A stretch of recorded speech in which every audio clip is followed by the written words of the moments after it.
Hello, আমি পূজা। আশা করি তোমরা সবাই ভালো আছো। আমিও খুব ভালো আছি। এই জন্যই বলি যে সব ওপর থেকে ঠিক করা থাকে।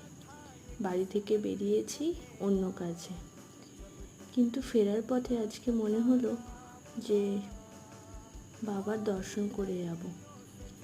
এই রাস্তা থেকে অনেকবার গেছি, কিন্তু কোনোবারই এতটা ইচ্ছা হয়নি। আজ কেন জানি না, হঠাৎ এরকম ইচ্ছে হলো যে ফেরার পথে অবশ্যই বাবার মন্দির দর্শন করে যাব।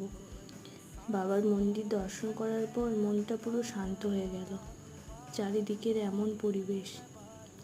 এর আগে অনেকবার আসার চেষ্টা করেছি, কিন্তু আসার সুযোগ হয়নি। আজ হঠাৎই শ্রাবণ মাসে আজকে মঙ্গলবার ছিল, এসে মনটা পুরো শান্ত হয়ে গেল।